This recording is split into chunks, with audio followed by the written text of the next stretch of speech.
Bismillahirrahmanirrahim. Alhamdulillahirabbil alamin wassalatu wassalamu alal mab'uts rahmatan lil alamin nabiyina Muhammad wa ala alihi wa sahbihi wa man tabi'ahum bi ihsanin ila yaumiddin, amma ba'd.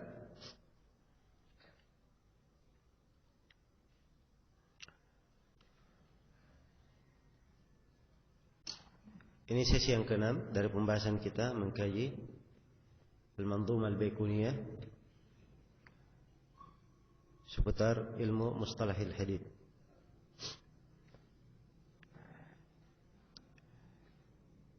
Baik, kita telah menyelesaikan 14 pembahasan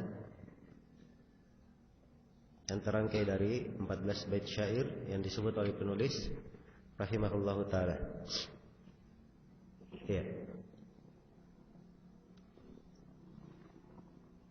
Kita akan memasuki pembahasan yang ke-15, penjelasan bentuk ilmu hadits yang ke-15, yaitu tentang hadits mauquf. Berkata penulis rahimahullah, sebelumnya saya ingatkan ya, berkaitan dengan masalah anak-anak pada pembahasan yang telah lalu sudah kita singgung berkaitan dengan masalah tadlis, dan saya lupa saya katakan bahwa tadlis ya dibahas di buku ini. Insyaallah akan datang nanti pembahasannya dalam hadits mudallas. Baik. Berkata penulis rahimahullah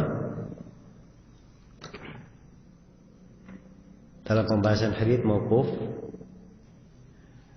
wa ma adaftahu ila al-ashabi min qaulin wa fi'lin fa huwa mauqufun zukin. Kata beliau, wa ma adaftahu, apa yang kamu sandarkan, ilal ashabi, kepada para sahabat. Ya. Ashab jama dari sahib. Itu sahabat maksudnya. Dan sahabat banyak jamaknya ya. Bisa dijamak ashab, bisa dijamak sahabah, bisa dijamak sahbun. Ya. Baik. Wa ma adaftahu ila al-ashabi min qaulin wa fi'lin, apa yang kamu sandarkan kepada sahabat berupa ucapan dan perbuatan, fahuwa mauqufun zukin, maka itulah hadits mauquf. Zukin maksudnya ulim atau urif.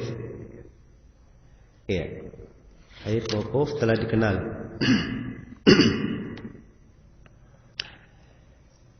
Baik.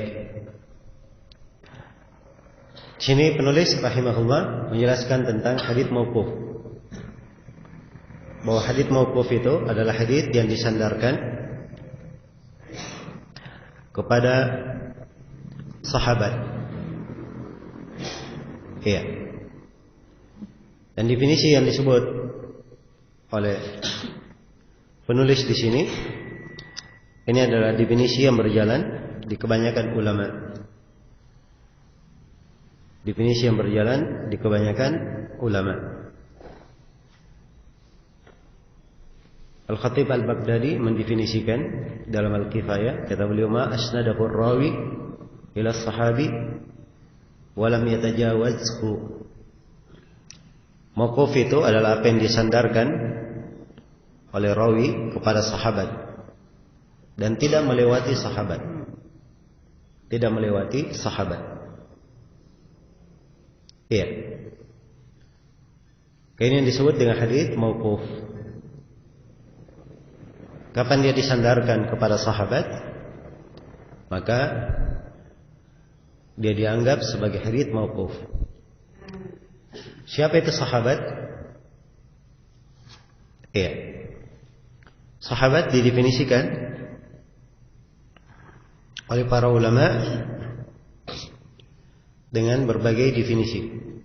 Mungkin definisi yang terlengkapnya adalah apa yang disebut oleh Al-Hafidz Ibnu Hajar rahimahullahu taala Beliau katakan bahwa sahabat, man laqiyan nabi sallallahu alaihi wasallam mu'minan bihi wa mata 'ala al-islam.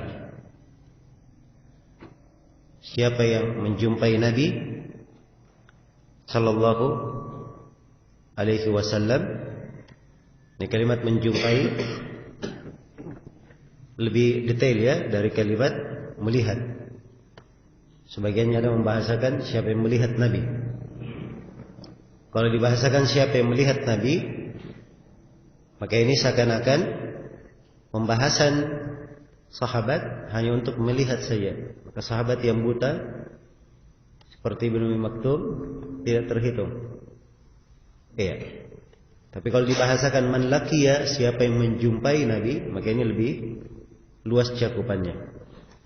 Man laqiya an-nabi sallallahu alaihi wasallam, siapa yang menjumpai Nabi sallallahu alaihi wasallam, mu'minan bihi, dalam keadaan dia beriman. Iya. Adapun orang yang menjumpai Nabi dalam keadaan tidak beriman, maka ini bukan sahabat. Syaratkan keimanan. Wa mata 'alal Islam, dan dia mati di atas keislaman. Iya. Dan ini pensyaratannya, keutamaan sebagai sahabat dia dapatkan kalau dia mati di atas keislaman. Adapun yang murtad setelah Nabi sallallahu alaihi wasallam meninggal, itu tidak dihitung dalam golongan sahabat. Iya. Baik.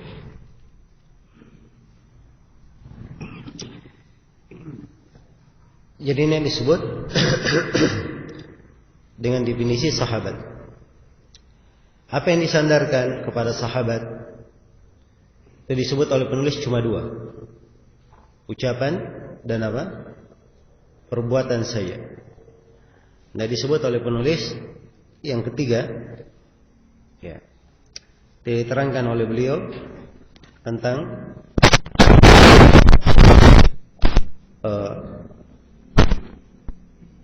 takdir, penetapan dari sahabat radhiyallahu taala. Ya, memang ini tidak dihitung dari sahabat penetapannya, sebab sahabat kalau dilakukan di depannya sesuatu yang dilakukan di depannya dia tidak sadari, atau dilakukan di depan sahabat sesuatu, kadang sesuatu itu mungkar, mungkin sahabat tersebut tidak punya kemampuan untuk merubahnya. Iya. Tidak memiliki kemampuan untuk merubahnya. Dan kadang dia tidak mengingkari sesuatu bukan karena mengakui sesuatu itu, tapi mungkin dianggap masalahnya adalah masalah ijtihadiyah, berkaitan dengan ijtihad. Ya. Maka ini keterangan-keterangan menunjukkan bahwa takrir dari sahabat itu tidak sama dengan ucapan dan perbuatan disandarkan kepadanya. Nah, tapi Al-Hafidz Ibnu Hajar rahimahullah menyebutkan di dalam An-Nukat, kalau sandaran kepada sahabat itu jelas, tidak ada penghalang dalam bentuk dia diam atau pengingkaran, maka boleh saja dimasukkan dalam hukum hadits mauquf. Boleh dimasukkan dalam hukum hadits apa? Mauquf. Baik, ala kulli hal bahwa penyebutan ucapan dan perbuatan ini yang disandarkan kepada sahabat, ini yang lebih jelas ya. Baik. Jadi selesai pembahasan tentang hadits mauquf. Dan perlu diketahui bahwa pembahasan hadits mauquf ini tidak ada kaitannya dengan pembahasan kesahihan hadits atau kelemahannya. Tidak ada kaitannya dengan pembahasan sanadnya bersambung atau tidak bersambung. Ya, sebab ini dari pembahasan apa kita bilang kemarin? Dari pembahasan sanad atau pembahasan matan? Ini dari pembahasan matan. Sebagaimana marfu dan maqtu, ini tiga ya, marfu, mauquf dan maqtu. Ini tiga-tiganya dari pembahasan matan, bukan dari pembahasan apa? Bukan dari pembahasan sanad. Iya. Hanya saja ada definisi dari Al-Hakim di dalam Ma'rifat Ulumul Hadits. Ya, beliau terangkan mauquf itu bahwa mauquf adalah hadits disandarkan kepada sahabat, min ghairi irsalin wala i'dhal. Tidak mursal dan tidak mu'dhal. Jadi Al-Hakim mensyaratkan harus bersambung. Ya. Dan ini pensyaratan yang disebut oleh Al-Hakim rahimahullah, diterangkan oleh Ibnu Hajar, wa hadza syartun lam yuwafiqhu alaihi ahad. Kata Ibnu Hajar, ini adalah syarat yang tidak disetujui oleh seorang pun dari ulama. Ya. Baik. Ini sekedar saya ingatkan ya, apa yang merupakan keterangan dari Al-Hakim. Iya. Kemudian juga perlu saya ingatkan bahwa penggunaan hadits mauquf, hadits maqtu' itu di kalangan ahli fikih dari Khurasan mereka gunakan dengan nama athar. Iya.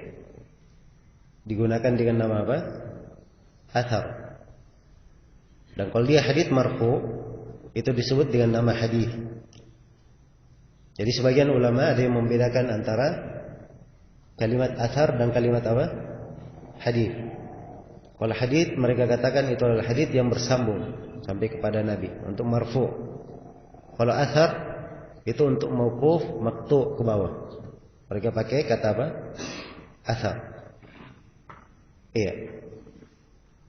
Dan ini istilah berjalan di kebanyakan ulama belakangan. Walaupun di ulama dahulu penggunaan athar lebih luas ya. Mereka tidak batasi pada mauquf saja dan maqtu'. Tapi penggunaan kata athar kadang mereka gunakan juga untuk hadits yang marfu'. Digunakan juga untuk hadits yang marfu'. Contohnya digunakan dalam hadits yang marfu' kitab Imam At-Tabari, judulnya Tahdhibul Athar.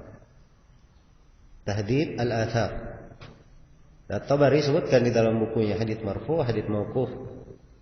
Menunjukkan bahwa athar lebih luas penggunaannya di sisi At-Tabari. Contoh lain, dua kitab karya At-Tahawi, Mushkilul Athar dan Syarah Ma'ani Al-Athar. Dua buku ini memuat hadits marfu' dan hadits tidak marfu'. Contoh buku lain, buku Imam Al-Baihaqi. Iya. Ma'rifatus Sunan wal Athar. Ma'rifatus Sunan wal Athar. Juga disebut Athar. Digabungkan Sunnah dan Athar oleh Al-Baihaqi. Dan Al-Baihaqi menyebut hadits-hadits yang marfu'. Dan Imam Muslim rahimahullah di muqaddimah sahihnya, ya, ketika beliau berbicara akan memulai memasukkan hadits-hadits, memulai menerangkan hadits-hadits, beliau terangkan bahwa beliau akan membawakan athar-athar. Ya, dengan bahasa apa? Bahasa athar. Ya, ini menunjukkan bahwa kata athar itu lebih luas. Di sisi siapa? Di sisi Al-Imam Muslim rahimahullahu ta'ala. Ya, ala kulli hal bahwa ini istilah ya. Jadi kalau di kalangan ulama belakangan dia katakan dan ada athar yang menunjukkan tentang ini, maksudnya athar ucapan sahabat ke bawah. Tapi kalau sebagian ulama terdahulu dia gunakan ada athar menunjukkan tentang ini, mungkin saja athar yang diinginkan adalah hadits yang marfu'. Iya, selesai pembahasan hadits mauquf. Kita berpindah ke pembahasan yang ke-16, bentuk yang ke-16, yaitu tentang hadits mursal. Tentang hadits mursal. Iya. Dan uraian penulis di pembahasan tentang hadits mursal ini beliau gandengkan dengan pembahasan hadits gharib. Ya. Dalam satu bait syair kata beliau, wa mursalun minhu sahabiyyu saqat wa qul gharibun ma rawa rawin faqat. Kata beliau, ada mursal itu adalah seorang sahabat terjatuh dari hadits. Itu mursal ya. Untuk gharib kata beliau, wa qul gharibun ma rawa rawin faqat. Dan katakan bahwa hadits gharib adalah hadits yang diriwayatkan oleh seorang rawi saja. Hadits yang diriwayatkan oleh seorang rawi saja. Nah, ini dua bentuk ya. Dua bentuk dari ilmu mustalah. Yang pertama hadits mursal dan yang kedua hadits gharib. Ya, untuk hadits mursal, dan ini di urutan pembahasan kita sudah pembahasan yang ke-16. Penulis berkata, wa mursalun minhu sahabiyyu saqat. Dan mursal itu yang dimaksud dengan hadits mursal, hadits yang terjatuh darinya seorang sahabat. Iya. Hadits yang terjatuh darinya seorang sahabat. Baik. Definisi dari penulis di sini bahwa mursal adalah apa yang terjatuh dari sanadnya seorang sahabat. Ini definisi diucapkan ya oleh sebagian ulama, dan definisi ini adalah definisi yang dikritik. Sebab kalau yang diketahui jatuh adalah sahabat, maka hadits mursal adalah hadits yang sudah diterima. Sebab seluruh sahabat adalah apa? Adalah udul, adil. Iya, diterima haditsnya. Jadi kalau diketahui yang jatuh itu adalah sahabat, berarti tidak ada masalah lagi dalam hadits mursal. Tidak ada masalah lagi dalam hadits mursal. Jelas ya? Padahal hadits mursal itu pada dasarnya adalah hadits yang ditolak oleh ulama. Ini menunjukkan bahwa definisi mursal bukanlah berkaitan dengan gugurnya sahabat atau hilangnya sahabat di dalam sebuah sanad. Kalau sahabat saja yang hilang, maka itu tidak ada masalah. Tapi mursal adalah seorang tabi'i meriwayatkan dari Nabi. Seorang tabi'i meriwayatkan dari siapa? Dari Nabi langsung. Dan tabi'i ini tidak diketahui dia mengambil hadits dari siapa. Jelas ya? Apakah dari sahabat atau dari tabi'i semisal dengannya? Iya. Kalau dari tabi'i semisal dengannya, tabi'i yang semisal dengannya ada dua kemungkinan. Mungkin dia dhaif, mungkin dia thiqah. Mungkin dia dhaif dan mungkin dia apa? Dia thiqah. Kalau dia dhaif, ditolak haditsnya. Tidak diterima. Ya.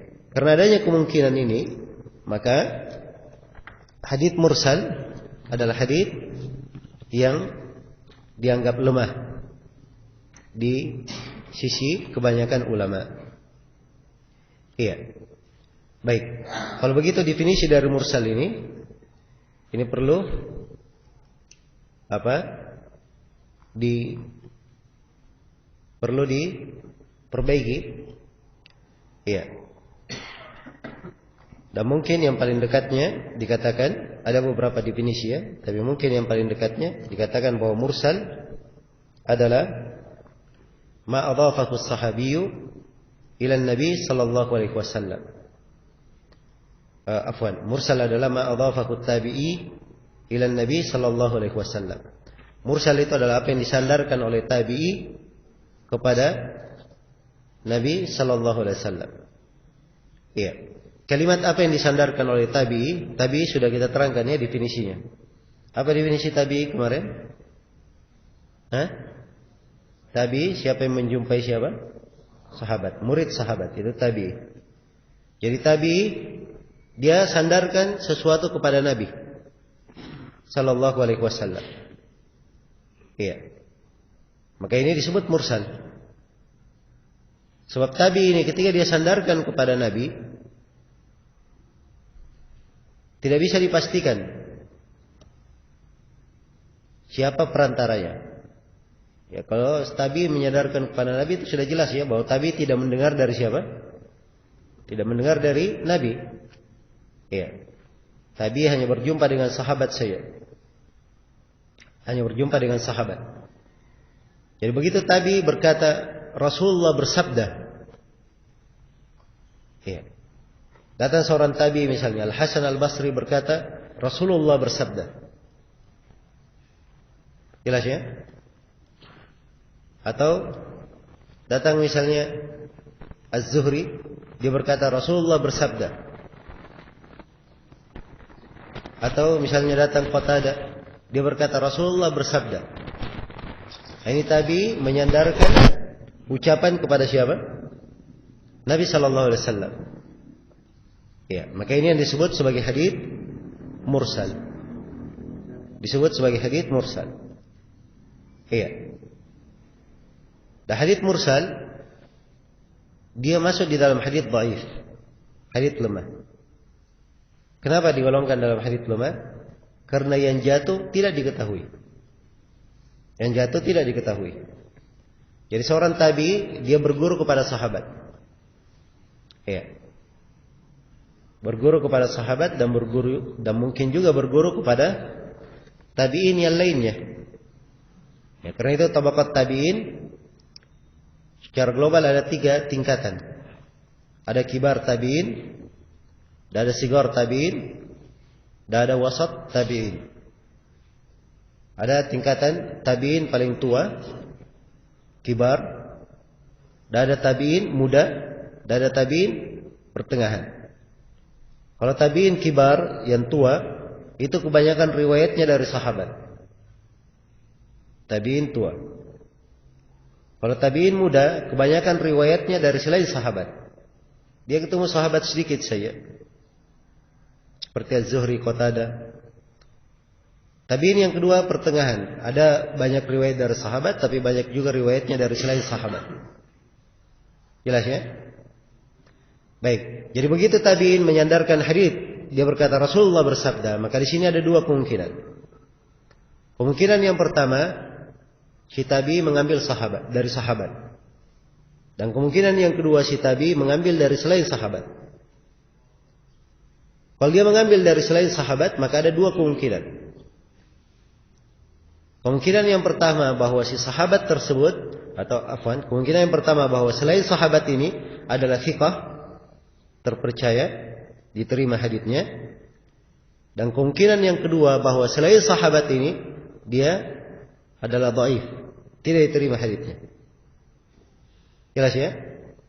Di atas kemungkinan bahwa dia thiqah, jadi tabi'in meriwayatkan dari tabi'in thiqah juga. Tabi'in yang thiqah ini ada 2 kemungkinan lagi riwayatnya. Mungkin dia mengambil dari sahabat, dan mungkin dia juga mengambil dari tabi'in lagi. Jelas ya? Mengambil dari tabi'in lagi. Kalau dia mengambil dari tabi'in lagi, tabi'in ini ada 2 kemungkinan. Mungkin dia thiqah, mungkin dia apa? Dhaif. Kalau di atas kemungkinan tabi'in yang ketiga di atasnya dia thiqah, tabi'in yang ketiga ini juga mungkin saja dia meriwayatkan dari sahabat, mungkin saja dia meriwayatkan dari apa? Tabi'in. Ini kalau dikatakan mungkin, ini tidak ada batasnya ya. Ya. Tapi kalau dilihat dari kenyataan, itu ada tabi'in meriwayatkan dari tabi'in, meriwayatkan dari tabi'in, meriwayatkan dari tabi'in. Dari kenyataan diketemukan ada riwayat tabi'in dari tabi'in sekitar 7 atau 8 orang. Sampai sekitar berapa? 7 atau 8 orang. Jelas ya? Baik. Maka karena masalah ini, hadits mursal dihitung sebagai hadits yang lemah. Baik, Imam Muslim rahimahullah di dalam sahihnya beliau berkata wal mursal minar riwayat fi asli qaulina wa qauli ahli al-ilmi bil akhbar laysa bihujjah. Kata Imam Muslim, mursal dari riwayat-riwayat dalam dasar ucapan kami dan ucapan para ulama tentang hadits adalah bukan hujjah.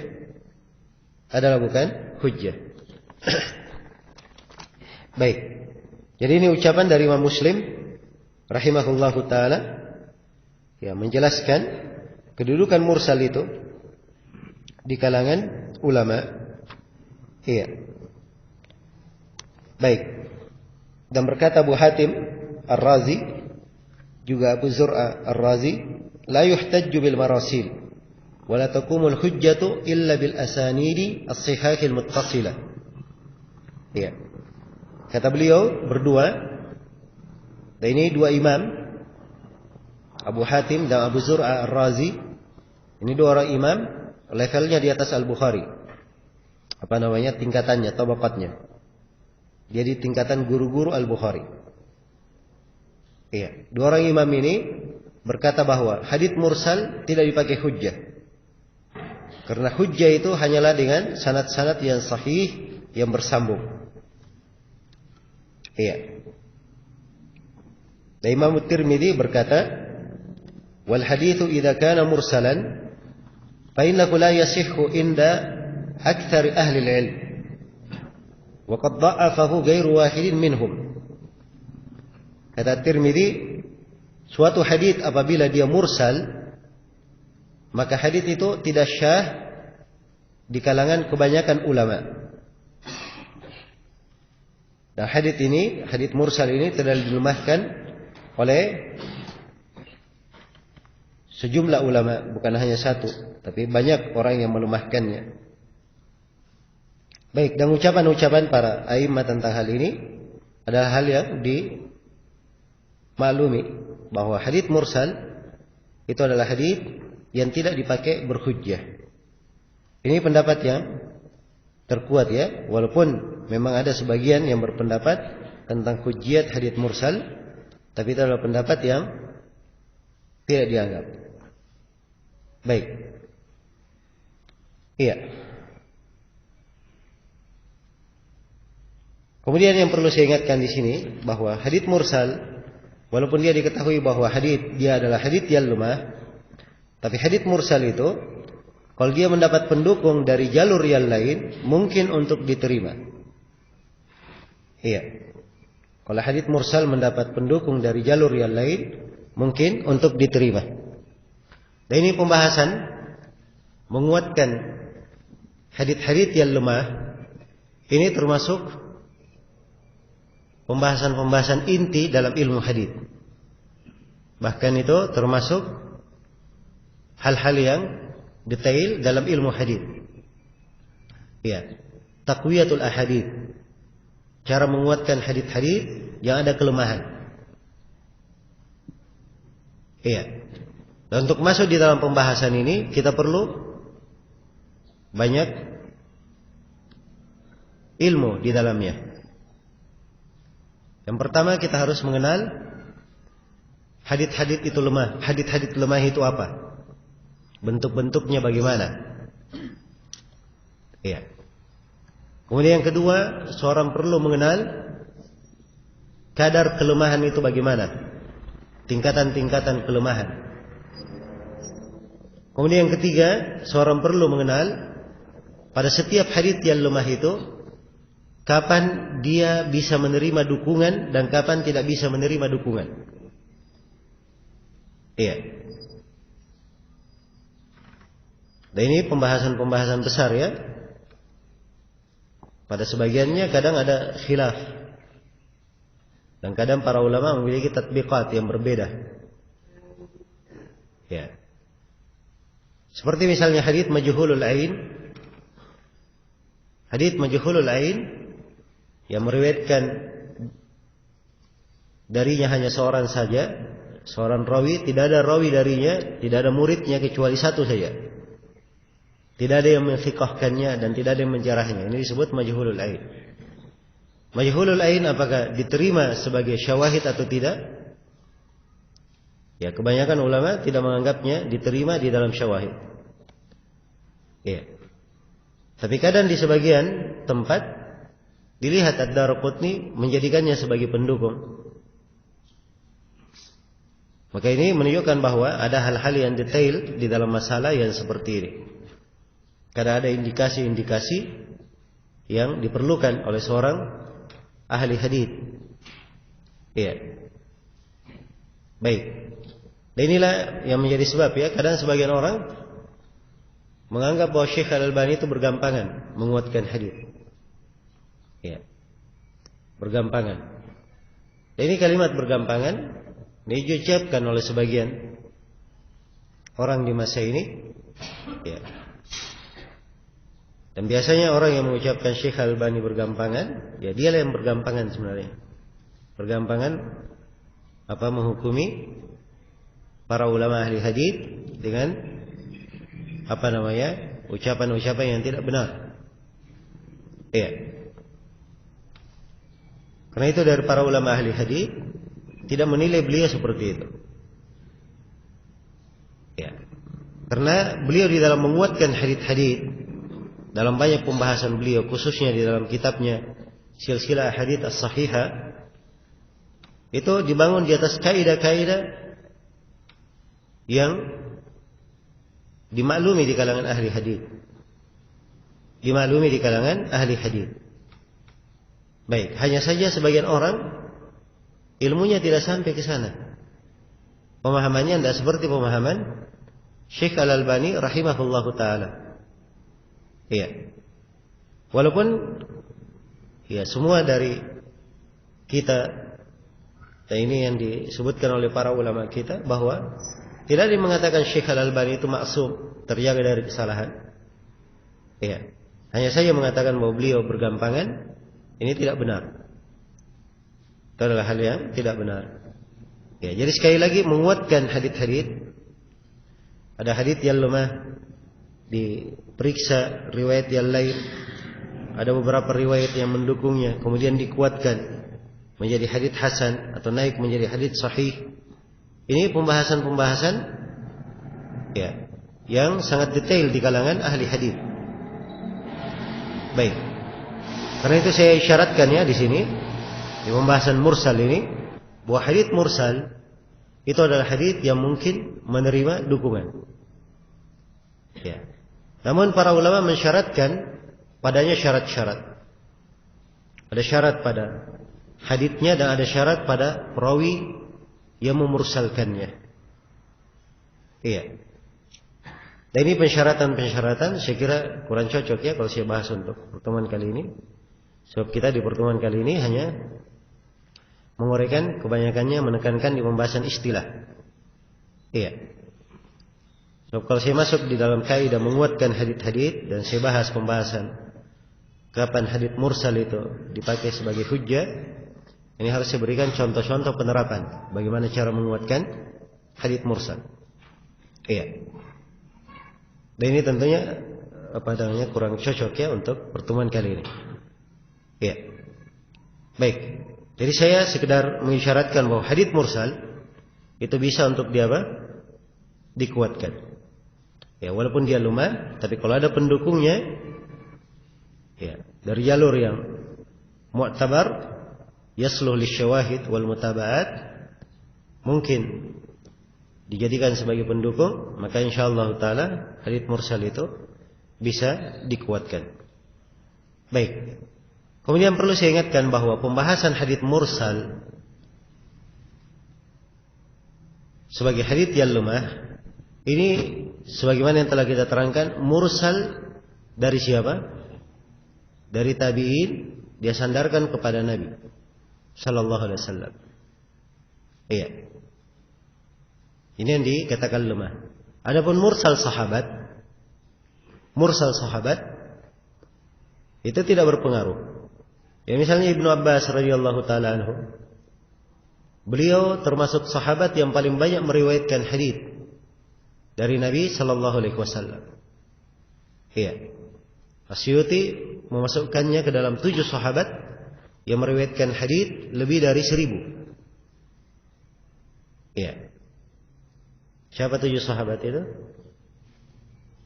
Yang pertama Abu Hurairah, yang kedua Ibnu Umar, yang ketiga Anas bin Malik, yang keempat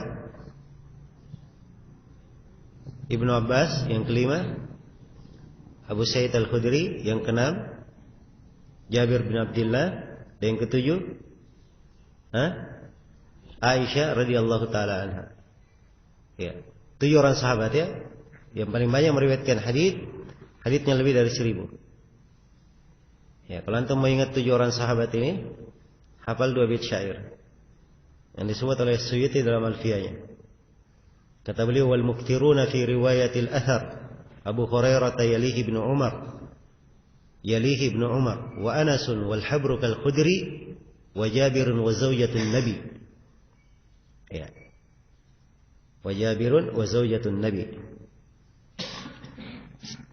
Kata beliau, wal muktiruna fi riwayatil athar, yang banyak meriwayatkan riwayat athar, riwayat hadis. Yang pertama Abu Hurairah, yalihi ibnu Umar, setelahnya adalah Ibnu Umar. Wa Anasun wal habru kal khudri, kemudian wa Anas, yang ketiga Anas, wal habr, al habr siapa? Yaitu Ibnu Abbas. Kal khudri sama dengan al khudri, yaitu Abu Sa'id al Khudri, sudah 5. Wa Jabirun, yang ke-6 Jabir, wa zaujatun Nabi, dan istri Nabi. Siapa istri Nabi? Aisyah radhiyallahu taala anha. Baik. Ini saya sarankan kepada seluruh hadirin dan hadirat. Ya. Seorang penuntut ilmu apabila dia ingin menghafal dari ilmu itu di bidang apa saja, ya, hendaknya dia memiliki bahan-bahan hafalan atau kaidah-kaidah yang meringkas ilmu itu dalam kalimat-kalimat ringkas. Ya, sama dengan di pembahasan ini, 7 orang sahabat misalnya yang paling banyak meriwayatkan hadits diringkas dalam 2 bait syair. Dihafal 2 bait syairnya, maka 7 sahabatnya dia tidak lupa. Jelas ya? Maka ini banyak ya dalam bidang-bidang ilmu. Ya. Hal-hal yang seperti ini seorang punya perhatian. Hari ini dia hafal 1, besok hafal 2, kan tidak terasa. Iya, tidak terasa. Kata orang Indonesia, sedikit-sedikit lama-lama menjadi bukit. Ya, kan begitu. Nah, suatu yang sedikit dikumpul, ya, lama-kelamaan menjadi banyak. Lama-kelamaan menjadi banyak. Baik. Iya. Jadi Ibnu Abbas radhiyallahu taala anhu, beliau meriwayatkan lebih dari 1000 hadits. Dan perlu diketahui yang didengar oleh Ibnu Abbas langsung dari Nabi itu disebutkan hanya lebih dari 20 saja. 20-an. Yang didengar langsung oleh siapa? Ibnu Abbas dari Nabi. Berarti lebihnya diambil oleh Ibnu Abbas dari siapa? Dari sahabat lain. Dan tidak ada dari kalangan ulama yang mempermasalahkan riwayat Ibnu Abbas dari Nabi Shallallahu Alaihi Wasallam. Jelas ya? Menunjukkan bahwa mursal sahabat itu tidak berbahaya. Mursal sahabat tidak berbahaya. Dan ini hati-hati ya di pembahasan ini. Ya, orang-orang Syiah qatalahumullah itu kadang menjelekkan sebagian riwayat sahabat dengan alasan ini mursal. Iya, mursal. Kadang dia bawakan buku ahli sunnah, pembahasan mursal. Hadits mursal adalah hadits lemah. Berarti ini riwayat sahabat ini karena dia mursal berarti dia adalah apa? Tidak diterima. Ya. Jelas ya? Perhatikan bagaimana mereka mencampur adukkan pembahasan untuk membuat kesamaran, menanamkan keraguan umat terhadap hadits-hadits Rasulullah sallallahu alaihi wasallam. Iya. Baik. Kemudian perlu saya ingatkan juga bahwa kata mursal ini kadang digunakan oleh sebagian ulama bermakna munqati', bermakna terputus. Iya. Jadi mursal kadang digunakan bermakna apa? Bermakna munqati'. Iya. Dan ini hati-hati ya di penggunaannya. Nah, contoh misalnya dalam Al-Marasil Abu Hatim berkata Abdullah ibn al-Harith an Ibnu Mas'ud mursal. Abdullah bin Haris meriwayatkan dari Ibnu Mas'ud, ini adalah mursal. Sini mursal artinya apa? Mana istilah yang kita bahas atau mana munqati', terputus? Ya, jawabannya mana terputus ya. Sebab kalau mana yang kita bahas, Abdullah bin Harith meriwayatkan dari Ibnu Mas'ud, sahabat. Ini bukan riwayat kepada Nabi, tapi riwayat dari siapa? Dari sahabat. Maka ini bukan mursal dalam istilah yang telah kita terangkan. Tapi mursal di situ bermakna apa? Terputus, yaitu Abdullah bin Harith ini dia tidak mendengar dari siapa? Dari Ibnu Mas'ud. Tidak mendengar dari Ibnu Mas'ud. Ya, karena itu saya perlu ingatkan istilah ini, sebab ini banyak berulang di buku-buku rawi, khususnya di buku-buku tentang marasil, pembahasan hadits-hadits mursal. Iya. Baik. Mungkin ada yang bertanya, kenapa ada rawi yang meriwayatkan riwayat secara mursal? Jawabannya banyak sebab yang menyebabkan rawi meriwayatkan secara mursal. Ya. Sebab yang pertama, ya, adalah si rawi kadang dia lupa siapa guru yang menceritakan hadits itu kepadanya. Maka langsung saja dia sandarkan kepada Nabi Sallallahu Alaihi Wasallam. Sebab yang kedua, kadang si rawi dia di dalam posisi menyampaikan fatwa, menjelaskan hukum. Jadi begitu dalam posisi menyampaikan fatwa, dia hanya menyebut dalil, Nabi bersabda. Maka dia tidak sebutkan sanad periwayatannya. Kenapa? Sebab dia meringkas di posisi apa? Memberi fatwa. Maka akhirnya dia tidak menyebut sanadnya. Iya, tidak menyebut sanadnya. Sebab yang ketiga di antara sebab adalah kadang pada guru rawi itu ada kelemahan, atau ada celaan, atau ada hal yang kadang dia khawatirkan kalau dia sebut, ya. Maka ini di antara sebab-sebab yang menyebabkan terjadinya hadits mursal tersebut. Iya. Baik. Dan ini selesai ya pembahasan tentang hadits mursal. Atau mungkin saya tambah satu pembahasan lagi, bahwa hadits mursal itu dari sisi kelemahan bertingkat-tingkat. Ya. Ada mursal yang lemah bisa menjadi pendukung, dan ada mursal sangat lemah tidak bisa dijadikan sebagai pendukung. Ya. Karena itu As-Sakhawi rahimahullah menyebutkan bahwa mursal ada beberapa tingkatan. Tingkatan yang pertama, dan ini yang paling tingginya menurut As-Sakhawi, mursal adalah apa yang dimursalkan oleh seorang sahabat, iya, yang telah syah dia mendengar. Nah, jadi mursal diirsalkan oleh sahabat. Ini mursal sahabat ya, dia hujjah, telah kita terangkan. Yang kedua ada mursal sahabat, dia memiliki ru'yah, dia melihat dari Nabi, melihat kepada Nabi, tapi tidak diketahui dia mendengar dari Nabi. Ini sahabat juga, dan mursal sahabat yang seperti ini juga diterima. Ketiga adalah mursal muhadram. Muhadram ini istilah ya untuk tabi'i. Dia adalah orang yang hidup di masa Nabi, hidup di masa Nabi, tapi tidak berjumpa dengan Nabi. Iya. Karena tidak berjumpa dengan Nabi, tidak dihitung apa? Tidak dihitung sahabat, dia dihitung tabi'i. Ya, tapi di tingkatan tabi'in dia paling atas. Karena hidup di mana? Di masa Nabi sallallahu alaihi wasallam. Ini muhadram namanya. Ya. Mursal muhadram ini yang paling kuatnya dari mursal tabi'in. Ya. Kemudian yang keempat kata Sakhawi, ada mursal seorang rawi yang mutkin. Seperti mursalnya Sa'id Ibn al-Musayyab. Sa'id Ibn al-Musayyab, bisa juga dibaca Ibn al-Musayyib rahimahullah. Ini dari mursal yang terkuat. Ya. Bahkan sebagian ada yang berhujjah dengan mursalnya Sa'id bin Musayyab. Walaupun yang benarnya semua mursal, ya, kalau tidak diketahui siapa yang digugurkan, maka itu hukumnya adalah lemah. Termasuk mursal Sa'id bin Musayyab.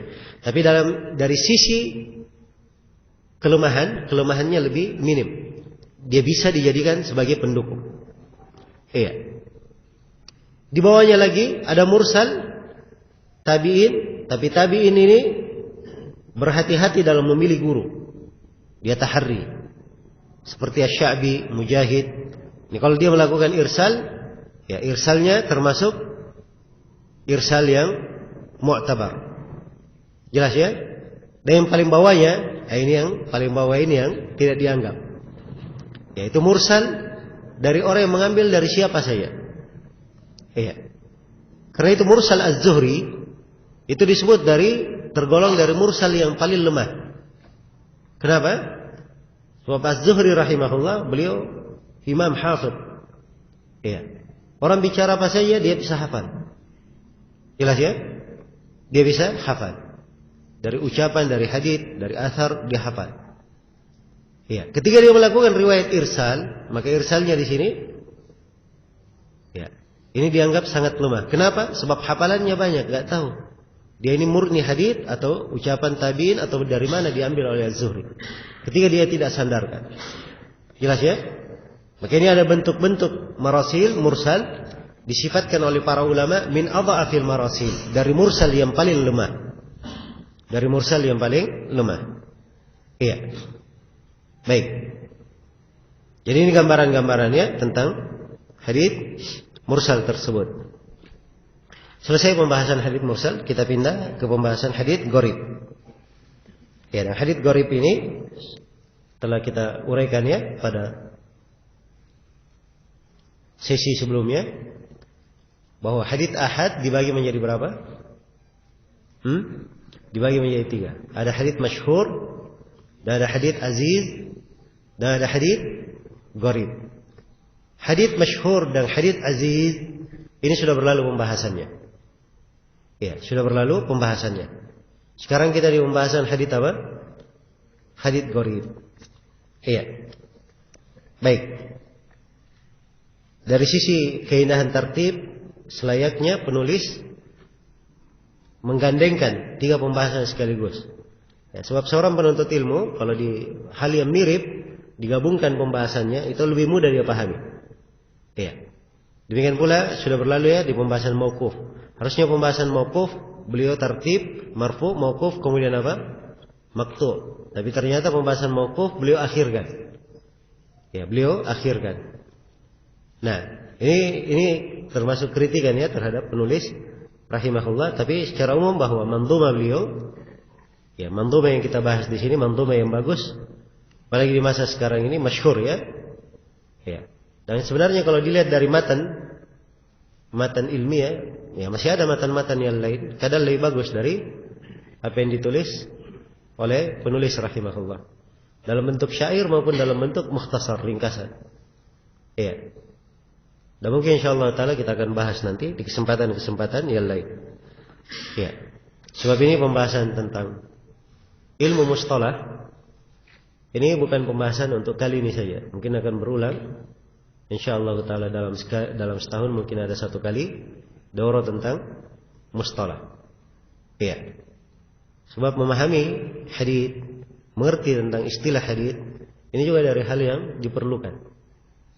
Dari hal yang diperlukan. Apalagi di tengah banyaknya hadits-hadits yang lemah disebarkan di tengah kaum muslimin. Iya. Baik. Kata beliau rahimahullah tentang pembahasan gharib, wa qul gharibun ma rawa rawin faqat. Katakanlah bahwa hadits gharib itu adalah hadits yang diriwayatkan oleh seorang rawi saja. Iya. Hadits gharib adalah hadits yang diriwayatkan oleh seorang rawi saja. Maksud penulis di sini bahwa hadits gharib itu cuma diriwayatkan oleh 1 orang saja.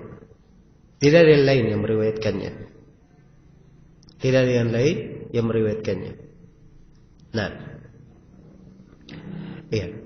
Dan ini diambil dari kata gharib secara bahasa. Al-gharib secara bahasa itu sifat musyabbahah. Bermakna al-munfarid, bermakna yang bersendirian, atau bermakna al-ba'id an aqaribihi, bermakna orang yang jauh dari kerabatnya. Iya.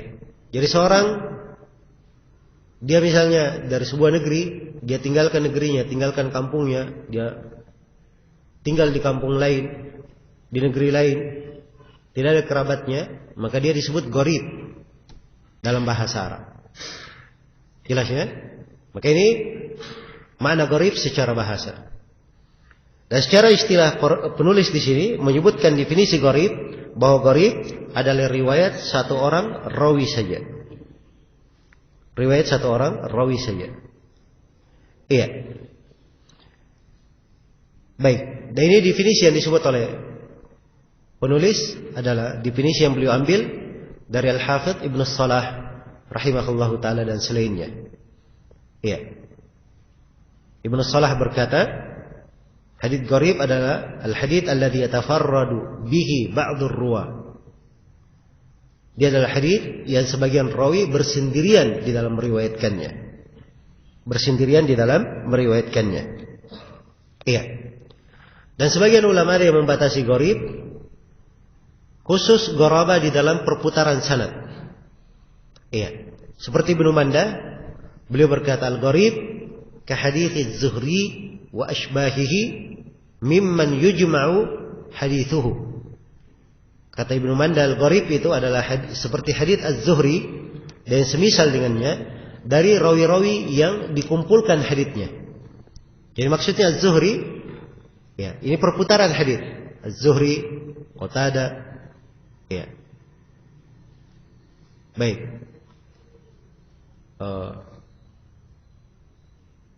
Dan selainnya dari a'immah yang semisal dengan keduanya yang memiliki murid yang banyak.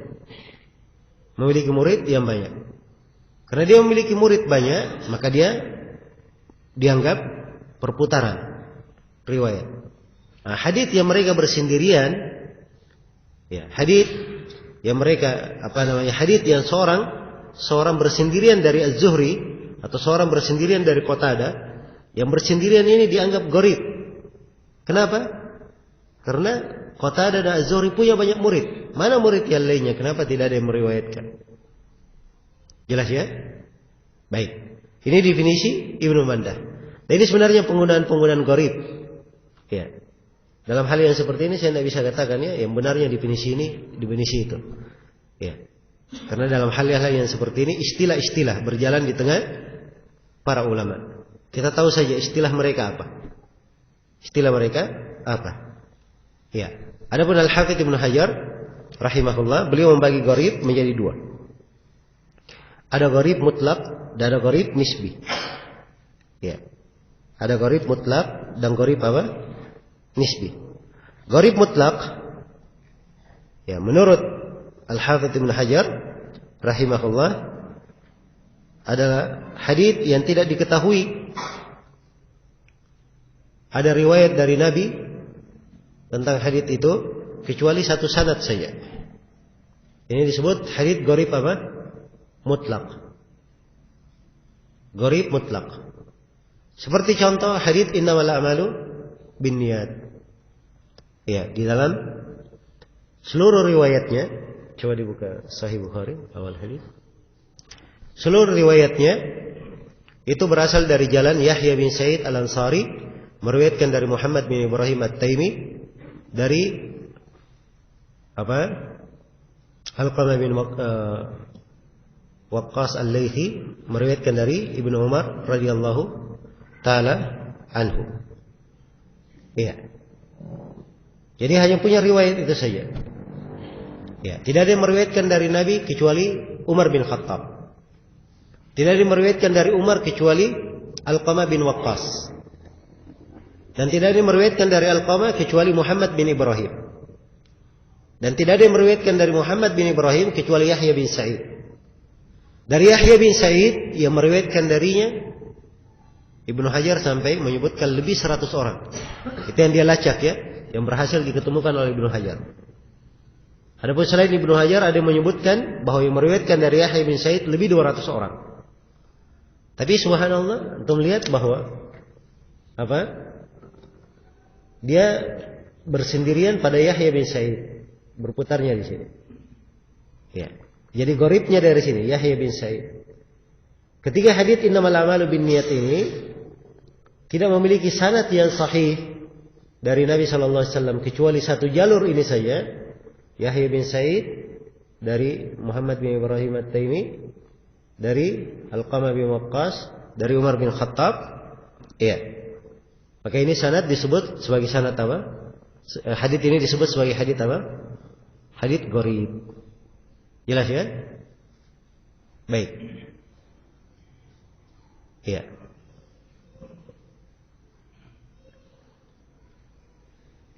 Di sini ada satu faedah ya berkaitan dengan hadits ini. Sebenarnya hadits ini ada riwayat-riwayat sahabat lain. Tapi semua riwayatnya adalah lemah. Tidak ada yang kuat. Ya, karena memang tidak syah kecuali dari siapa? Dari Umar saja. Iya. Jelas ya? Tidak syah kecuali dari Umar saja. Ya, dan ini hati-hati ya. Saya baca di sebagian buku. Bahkan ada yang menulis buku. Belakangan saya lihat tadinya bukunya dicetak 1 jilid. Tapi belakangan saya lihat sudah dicetak dalam 6 jilid. Ya. Tambihul Amajid apa begitu dan seterusnya. Ditulis oleh Abu Ishaq Al-Huwaini. Ya. Tulis oleh Abu Ishaq Al-Huwaini. Nah, Abu Ishaq Al-Huwaini dia punya sebagian juhud dalam bidang hadits bagus. Ya. Walaupun ada hal-hal ya seperti yang akan saya terangkan ini, ada hal-hal yang dikritisi, tapi dalam manhajnya orang ini orang yang tidak baik manhajnya. Abu Ishaq Al-Huwaini. Ya. Dan belakangan ya, termasuk orang yang mendirikan partai di Mesir sana dengan nama yang disebut sebagai Partai Salafi. Ya. Tidak ada Salafi dikenal partai-partaian. Baik. Dia menulis buku Tambihul Amajid. Ini buku dia saya anggap terlalu lancang di dalamnya. Jadi misalnya Al-Bazzar berkata, ini hadits tidak ada yang meriwayatkannya kecuali si fulan. Dia datang berkata, ya semoga Allah merahmati engkau telah keliru dalam hal ini. Ya. Si fulan tidak bersendirian, ada orang lain yang meriwayatkan, dia bawakan syawahid.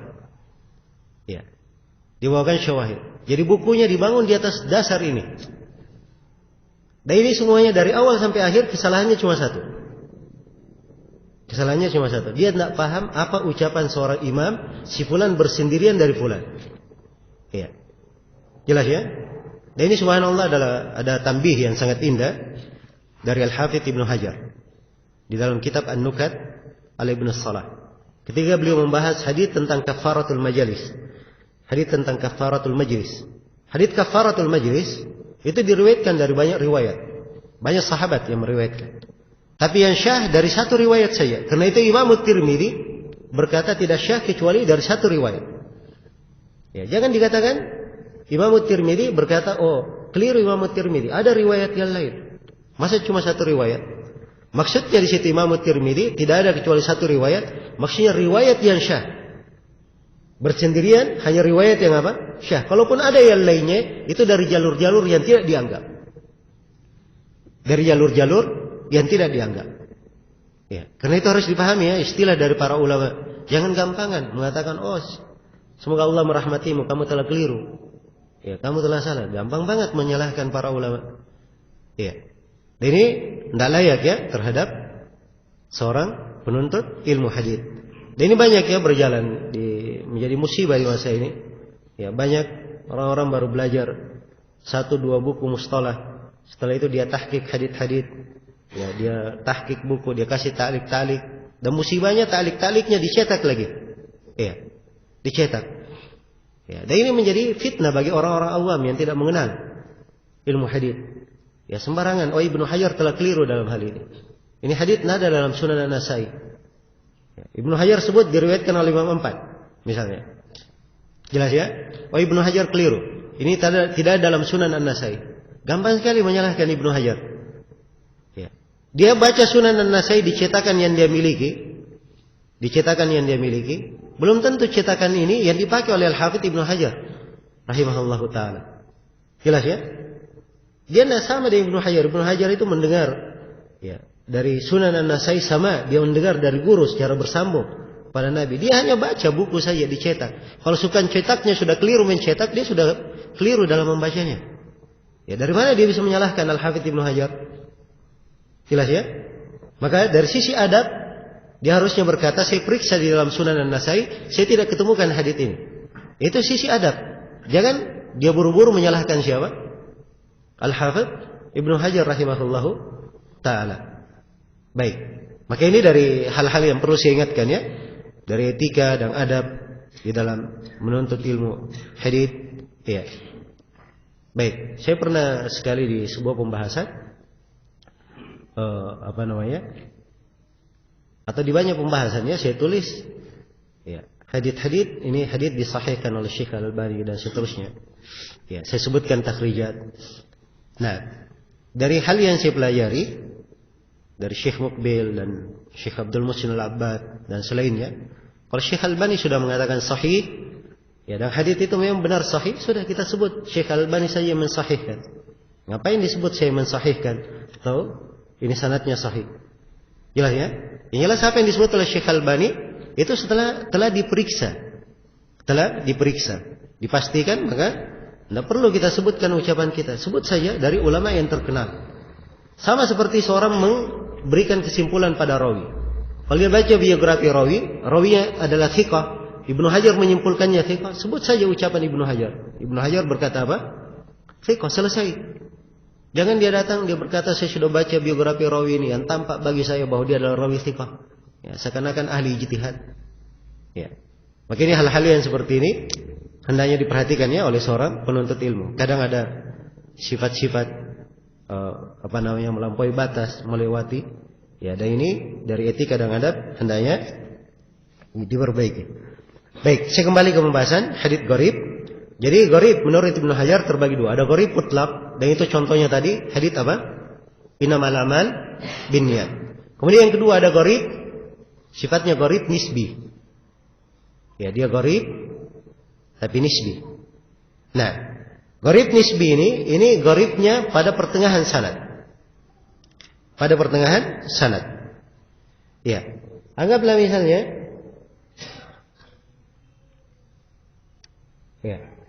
misalnya ini hadits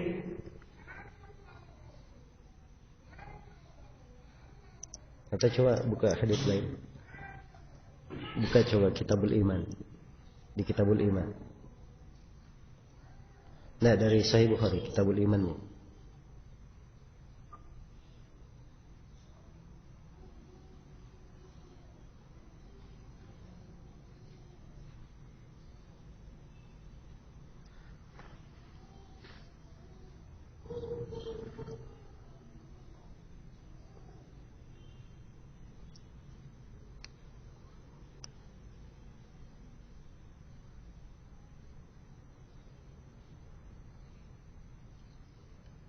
Nah, itu jalan keluar beberapa halaman.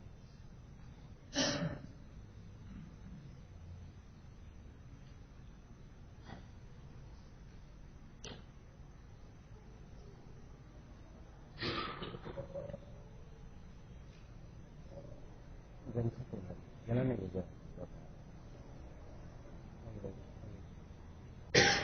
Ya. Baik, buka setelahnya kita boleh lagi jalan sedikit. Terus. Baik, seperti ini hadits misalnya. Hadits ini ya seperti ini. Hadits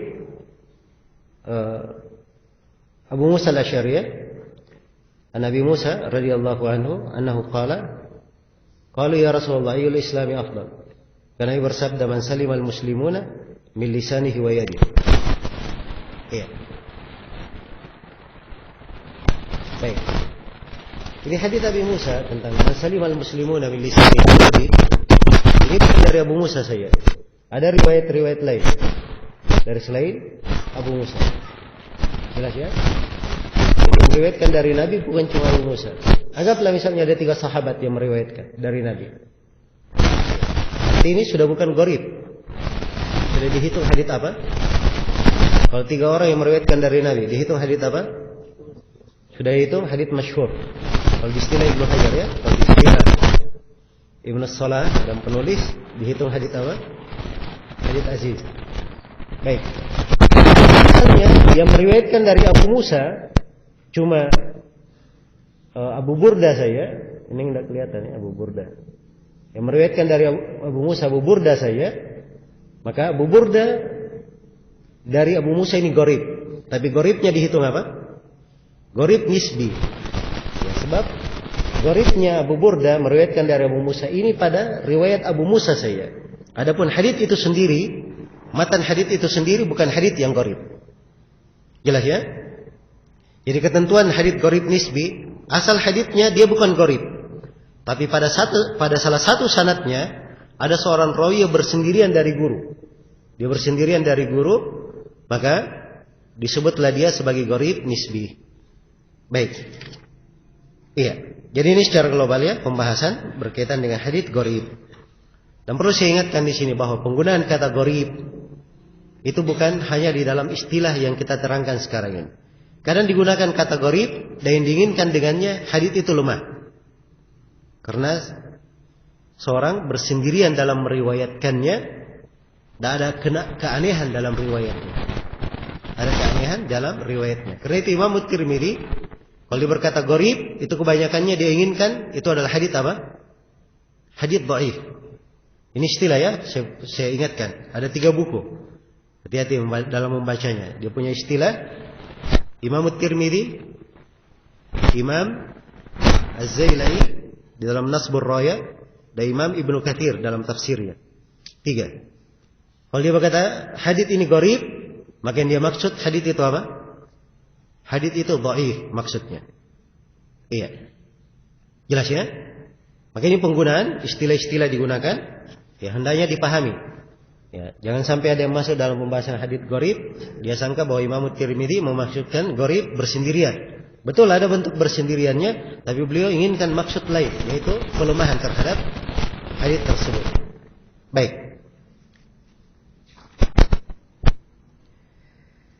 Ya, selesai pembahasan hadits gharib. Kita berpindah ke pembahasan hadits lain. Ya, penulis rahimahullah membuka pembahasan hadits munqati'. Dan ini di urutan bentuk-bentuk ilmu hadits yang disebut oleh penulis adalah di urutan yang ke-18. Di urutan yang ke-18. Kata beliau rahimahullah, wa kullu ma lam yattasil bihali isnaduhu munqati'ul awsali. Iya. Ini tentang hadits munqati'. Apa itu hadits munqati'? Kata penulis, setiap hadits yang sanadnya sama sekali tidak bersambung, maka itu disebut sebagai hadits munqati', hadits yang terputus. Disebut sebagai hadits yang terputus. Iya. Baik. Hadits-hadits yang terputus ini ada beberapa bentuk ya. Ada beberapa penamaan tentang hadits-hadits yang terputus. Ya. Sudah berlalu bersama kita hadits mursal. Dan ini terputus ya. Hadits mursal. Ya. Akan datang nanti hadits mu'dhal, itu juga terputus. Dan di sini oleh penulis tidak disebut hadits mu'allaq. Hadits mu'allaq. Jadi terputus itu ada 4 sebenarnya. Dalam keterputusan ada 4 istilah yang perlu diperhatikan. Yang pertama hadits mursal, ini sudah kita bahas. Yang kedua hadits mu'dhal, akan datang nanti pembahasannya.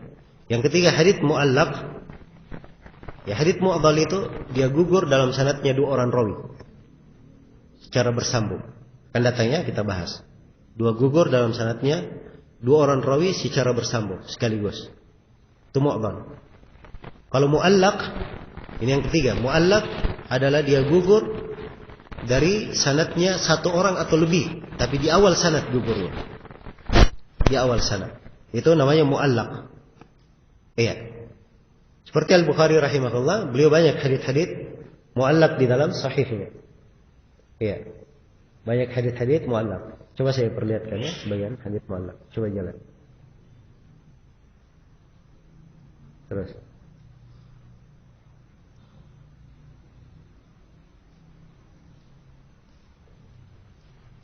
Terus. Dan seperti ini. Al-Bukhari berkata, wa qala Ammar, salatun man jama'ahunna faqad jama'al iman. Ya, berkata Ammar. Ini berkata Ammar. Ammar itu siapa? Hah? Ammar bin Yasir, sahabat. Al-Bukhari berjumpa dengan sahabat? Jawabannya tidak. Berarti ada sanad yang digugurkan. Nah, Al-Bukhari menggugurkan gurunya lagi. Antara beliau dan Ammar mungkin 4 orang. Paling sedikit 2 orang. Paling sedikit berapa? 2 orang. Berarti ini disebut sebagai hadits apa? Hadits muallaq. Jadi penulis menggugurkan dari awal sanad. Ya, kadang dia langsung ke sahabat, kadang dia tabi'in, kadang ditabut tabi'in, dan kadang yang digugurkan Al-Bukhari gurunya saya. Gurunya saya. Dan ini beberapa bentuk ya, muallaq di dalam Sahih Al-Bukhari. Ini hadits muallaq namanya. Perhatikan ya, ini muallaq. Jelas ya? Dan muallaqat ini itu di hitungan para ulama tidak dimaksudkan di dalam hadits sahih yang diterima. Sebab hadits yang sahih yang diterima di dalam Sahih Bukhari yang disepakati diterima, yaitu hadits yang bersambung saya dengan sanad-sanad ini. Itu yang sahih diterima. Adapun muallaq dari hadits dhaif asalnya. Dari hadits lemah sebab tidak disebut sanadnya. Hanya saja hukum hadits muallaq di Sahih Al-Bukhari itu ada kekhususan. Sebab Al-Bukhari pakar dalam ilmu hadits. Ya, karena itu kalau Al-Bukhari berkata dengan sigatul jazm, qala Ammar misalnya, Ammar berkata, ini dipastikan oleh Al-Bukhari syah kepada siapa? Kepada Ammar. Iya. Tapi kalau Al-Bukhari berkata an Ammar, dari Ammar, itu mengesankan ada kelemahan. Mengesankan ada kelemahan. Jelas ya? Walaupun ini hanya kaidah-kaidah global, di rinciannya ada rincian lebih luas daripada itu tentang muallaqat. Iya. Baik, saya hanya mengisyaratkan ya tentang pembahasan hadits muallaq, dan hadits muallaq ini tidak dibahas oleh penulis. Tidak dibahas oleh penulis. Iya. Jadi ini keterputusan yang ketiga. Keterputusan yang pertama hadits mursal. Hadits mursal itu terputusnya dari mana? Dari akhir sanad. Ya, dari akhir sanad antara tabi'in sampai nabi ada yang terputus. Itu mursal ya. Kalau hadits muallaq dia terputus di awal sanad. Di awal sanad ke atas. Itu hadits muallaq. Kalau hadits mu'dhal itu terputus 2 sekaligus. Tapi 2 sekaligus bersambung. Ya. Nah, sekarang hadits munqati'. Munqati' ini disebutkan oleh penulis dia terputus di mana saja. Ya. Maka dia disebut sebagai apa? Sebagai munqati'. Ya. Jadi ini 4 istilah ya, semuanya untuk hadits-hadits yang terputus. Ya, biasakan aja sebut 4 istilah ini: mursal, muallaq, mu'dhal dengan apa? Munqati'. Baik, kita detailkan pembahasan hadits munqati'. Kata penulis rahimahullah, wa kullu ma lam yattasil bihali isnaduhu munqati'ul awsali. Setiap yang tidak bersambung, ya sanadnya sama sekali tidak bersambung, maka dia adalah hadits munqati'. Hadits munqati'. Iya.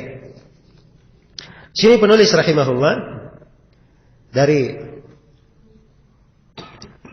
zahir yang beliau terangkan, iya. Seakan-akan munqati' itu terputus di mana saja. Terputus. Dan ini memang pendapat sebagian ulama. Iya. Pendapat sebagian ulama. Ini digunakan oleh Abu Hatim, Abu Zur'a, ya, Daruqutni. Ya. Dan kata Ibnu Abdul Bar rahimahullahu taala, hadits munqati', al-munqati'u indi, hadits munqati' menurut saya, kullu ma lam yattasil. Sawa'un yu'zza, sawa'un kana yu'zza ila Nabi sallallahu alaihi wasallam atau ila ghairihi. Kata beliau, hadits munqati' menurut saya adalah semua hadits yang tidak bersambung. Apakah disandarkan kepada Nabi atau selain Nabi? Ya, jadi hadits munqati' ini masuk di dalam pembahasan hadits marfu', hadits maqtu', hadits apa namanya? Mauquf. Iya. Tidak ada perbedaan. Yang jelas ini pembahasan sanad. Nah, pembahasan sanad. Ini perlu kita bedakan ya. Ada pembahasan sanad, ada pembahasan apa? Matan. Yang pembahasan matan sudah kita sebut kemarin, marfu, mauquf dan apa? Maqtu. Iya. Dibiasakan ya dengan istilah supaya tidak bingung membedakannya. Ini kaidah-kaidah dalam membedakan. Iya.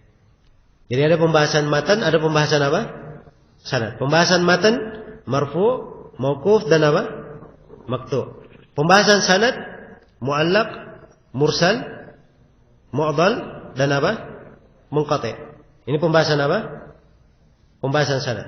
Pembahasan matan dan sanad ada satu kemarin berlalu. Hadits apa?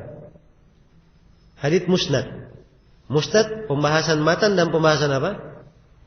Sanad sekaligus. Sebab musnad disyaratkan dua syarat. Dia harus bersambung dan harus apa? Harus marfu. Ya. Harus marfu. Jadi dua syarat. Hadits musnad. Baik. Untuk pembahasan sanad ini 4 yang telah kita bahas ya. Mursal, mu'dhal, mu'allaq dan munqati'. Sekarang kita di munqati'. Iya. Baik. Jadi menurut Ibnu Abdul Bar, semua sanad yang tidak bersambung itu dianggap munqati'.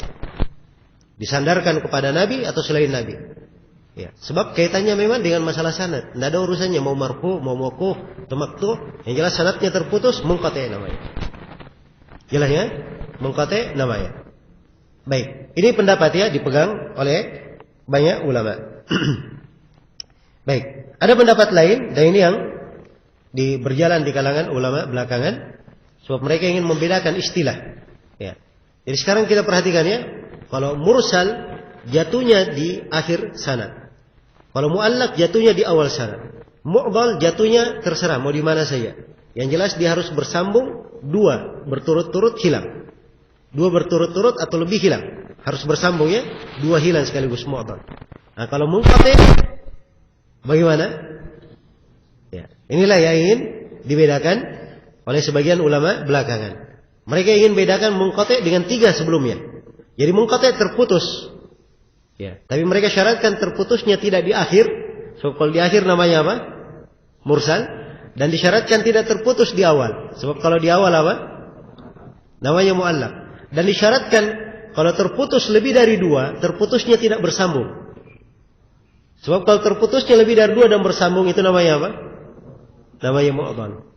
Ya, dan ini istilah yang dipakai oleh Al-Hafidz Al-Iraqi, Ibnu Hajar As-Sakhawi dan selainnya. Jelas ya?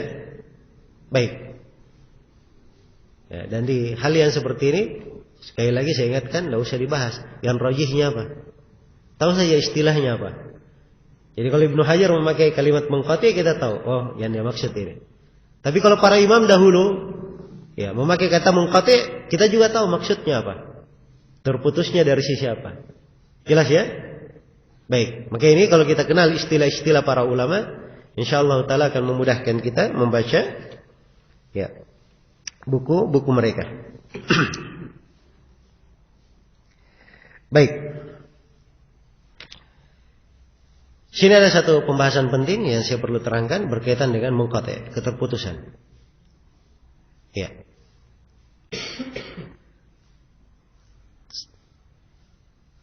Yaitu pembahasan dari mana seorang mengetahui bahwa di dalam sanad ada keterputusan. Iya. Dan ini sebenarnya pembahasan bukan di munqati' saja, bisa masuk di pembahasan yang lain. Bisa masuk di mu'allaq, di mu'dhal dan mursal. Nah, bagaimana seorang tahu bahwa ada keterputusan di situ? Seorang mengetahui adanya keterputusan dengan beberapa cara. Yang pertama, ada nas dari seorang imam jarh wa ta'dil tentang hal itu. Seperti tadi ya di buku-buku marasil, riwayat fulan dari fulan terputus. Ya. Jelas ya? Si A dari si B, si A tidak mendengar dari si B. Itu banyak ya dalam riwayat-riwayat. Nah, maka keterputusan ada nas dari imam. Ya, kemudian kadang diketahui dari pengakuan rawi itu sendiri. Saya tidak mendengar dari si fulan. Tidak mendengar dari si fulan. Ini yang kedua. Yang ketiga, diketahui keterputusan dengan melihat jauhnya kemungkinan berjumpa. Jauhnya kemungkinan berjumpa. Ya. Karena negeri mereka berdua berjauhan. Apalagi kalau rawi tersebut rawi yang tidak dikenal, banyak melakukan perjalanan menuntut ilmu. Jelas ya? Adapun kalau dia gurunya negerinya jauh, tapi si rawi adalah rawi yang dikenal, banyak melakukan safar menuntut ilmu, mendatangi tempat-tempat yang jauh, maka ini dianggap mungkin ya. Dianggap mungkin. Baik. Demikian pula diketahui keterputusan dengan mengetahui tarikh. Ya, diperiksa tarikhnya. Sejarah kehidupan rawi. Rawi ini lahirnya kapan, meninggalnya kapan. Nah, itu penting ya. Jadi paling pertama kalau mau diukur, dia sudah tidak ada jalur lagi melacak, tidak ada nas imam tentang hal itu, dia mendengar atau tidak. Ya, maka dia lihat tarikhnya. Dia lihat rawi ini, tabaqatnya di mana, tingkatannya di mana. Jelas ya? Ya, sebab mengetahui tarikh ini hal yang penting dalam pembahasan. Harus diketahui di mana, kapan dia lahir, kapan dia meninggal. Gurunya juga demikian, kapan dia lahir, kapan dia meninggal. Kalau misalnya sudah bersambung, ya, si guru misalnya hidup dari tahun 100 Hijriah sampai 200 Hijriah. Si murid dia hidup dari tahun 150 sampai 250. Berarti ada kesempatan bertemu berapa? 50 tahun. Maka di sini sudah terlacak dengan tarikh kemungkinan berjumpa. Jelas ya? Sisa dipastikan. Ya. Sisa dipastikan murid dan guru ini apakah satu negeri atau tidak. Kalau berbeda negeri, dipastikan negerinya berjauhan atau tidak. Iya. Dan ini biasanya di biografi rawi itu kalau dia melakukan perjalanan disebut si fulan pernah melakukan perjalanan ke negeri ini, negeri ini, negeri ini, negeri ini. Jelas ya? Kadang disebutkan. Dan ini termasuk kedetailan para ulama kita di dalam menyusun biografi rawi-rawi. Ya, luar biasa ya, sampai dia tahu si rawi ini pernah melakukan perjalanan ke sini, dan ke situ. Diketahui oleh para ulama kita. Baik. Maka ini sudah ditulis dalam buku-buku. Dengan tarikh ini dipastikan. Dipastikan. Baik. Ya. Maka ini diantara sebab seorang mengenal keterputusan. Kemudian juga diantara cara mengenal keterputusan, iya, adalah seorang rawi dia meriwayatkan dari seorang guru dengan memakai kata an, dari. Kemudian ternyata dia membawakan riwayat yang lain, hadits yang sama, dan dia masukkan perantara antara dia dan gurunya di riwayat yang lain. Maka penyebutan perantara di tempat lain itu adalah bukti bahwa sanad yang pertama adalah apa? Adalah terputus. Iya. Dan ini pembahasan agak rumit ya, pembahasan yang satu ini. Iya. Sebab ini kadang bisa masuk di pembahasan hadits munqati', kadang bisa dia masuk di pembahasan al-mazid bi muttasilil asanid. Iya. Dan kadang dia masuk di dalam pembahasan mursalul khafi. Jelas ya? Dan ini untuk membeda-bedakannya antara ini dan itu, ini perlu kejelian.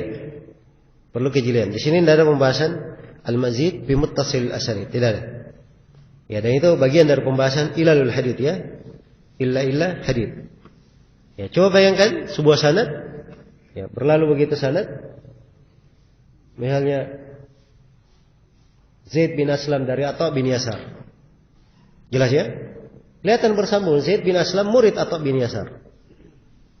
Ya, tapi di suatu kesempatan Zaid bin Aslam meriwayatkan dari fulan, dari Atha bin Yasar. Dia sebut perantara pada hadits yang sama. Maka ini menunjukkan bahwa apa? Adanya penyebutan perantara itu adalah bukti ada keterputusan. Bukti ada apa? Keterputusan. Jelas ya? Tapi itu diperhatikan ya, kalimat yang dipakai oleh Zaid bin Aslam. Dia pakai an atau tidak. Tapi kalau dia pakai haddatsana di sini, Zaid bin Aslam berkata haddatsana, dan di tempat lain dia pakai an. Nah ini maka mungkin dikatakan Zaid bin Aslam dia dulu pernah mendengar dengan perantara. Setelah itu dia dengar langsung dari Atha bin Yasar. Dikatakan begitu. Jelas ya? Kalau Zaid bin Aslam di sini pakai haddatsana dan riwayat perantara diriwayatkan oleh rawi-rawi yang tidak kuat, rawi yang meriwayatkan tanpa perantara lebih kuat, maka penyebutan perantara itu dianggap mazid fi muttasil asanid, tambahan yang keliru. Dianggap tambahan yang apa? Tambahan yang keliru. Perhatikan ya, satu bentuk tapi beraneka ragam hukumnya. Tergantung bagaimana konteksnya, dengan apa dia bawakan, ya kekuatan rawi yang meriwayatkan darinya, itu semuanya diperiksa. Iya. Baik.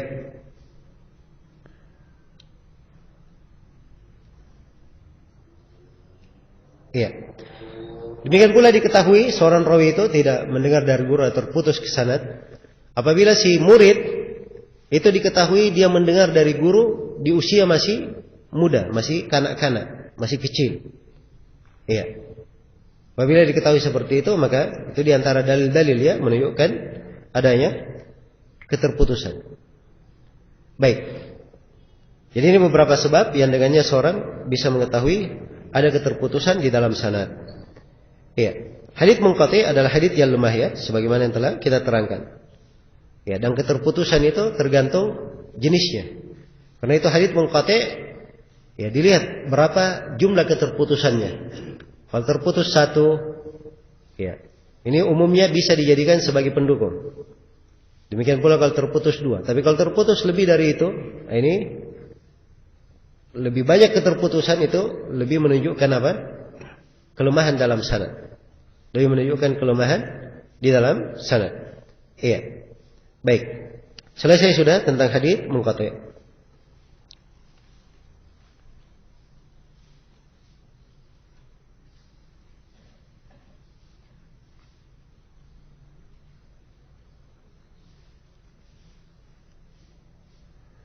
Ya. Di sini ada satu pertanyaan mungkin bagus untuk kita bahas. Yang mana yang lebih lemah? Hadits mursal atau hadits munqati'? Ya. Hadits mursal atau hadits munqati'? Hadits mursal yang jatuh berapa orang? Hadits mursal? Yang jatuh berapa orang hadits mursal? Hah? Ya. Mungkin satu, mungkin dua, kan begitu? Mungkin tiga. Ya. Jelas? Kalau hadits munqati' yang jatuh juga, ya. Ada kemungkinan ya lebih dari satu yang jatuh. Cuman kalau kira-kira bisa satu. Itu kan bisa dilihat di tabaqatnya. Misalnya terputus dari rawi yang wafatnya tahun 100. Muridnya lahir di tahun 150. Berarti ada 50 tahun. Jika terputus 50 tahun, biasanya perantara satu orang saja. Jelas ya? Satu atau dua orang paling banyak. Nah, ini dilihat di tabaqat, di tingkatan. Jelas ya? Kalau kita pakai istilah Ibnu Hajar, beliau membagi tabaqat rawi, ya, dari Nabi dari sahabat sampai ke para imam 6, kutubus sittah, beliau bagi menjadi 12 tabaqat. Sahabat tabaqat pertama, tabi'in 1, 2, 3, 4, ada 4 tabaqat, menjadi sampai ke tabaqat kelima.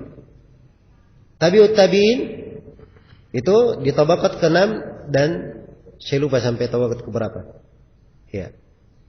Tabaqat di bawah 5. Setelah itu murid tabi'in lagi sampai guru. Ya, guru-guru dari penulis kutubus sittah itu biasanya di tabaqat 12, 11. Ya. Jelas ya? Situ tabaqatnya. Nah, dari tabaqat ini kita mudah mengenal. Ya kalau misalnya ada rawi di tabaqat ke-6 langsung meriwayatkan dari Nabi, ya, sallallahu alaihi wasallam, berarti dia di tabaqat tabi'ut tabi'in. langsung dari Nabi, bisa diperkirakan yang terputusnya jatuhnya paling sedikit ada 2, paling sedikit. Jelas ya? Tapi kalau dia di tabaqat 12 langsung meriwayatkan dari Nabi, nah ini bisa dipastikan yang jatuh paling sedikitnya ada berapa? Yang paling sedikitnya ada 4 orang yang jatuh. Demikian. Jadi demikian seorang cara mengenal ya, tingkatan-tingkatan rawi itu penting. Ya, tingkatan-tingkatan rawi itu penting. Nah ini ilmu tentang rawi-rawi hadis, termasuk ilmu yang jarang dari orang yang mempelajari hadis saya jarang di dalam menguasai ilmu tersebut. Apalagi berkaitan dengan masalah mengukur tabaqat rawi. Ya, karena itu dari kejelian Syekh Muqbil rahimahullah, beliau mendidik murid-muridnya dengan mengenal tabaqat rawi. Sering pertanyaan beliau. Di antara pertanyaan beliau bertanya, Muhammad bin Ja'far Gundar dan Muhammad bin Ja'far bin Abi Katsir, yang mana yang lebih tinggi tabaqatnya? Nah, ini sering beliau tanyakan ya, padahal ini berdekatan.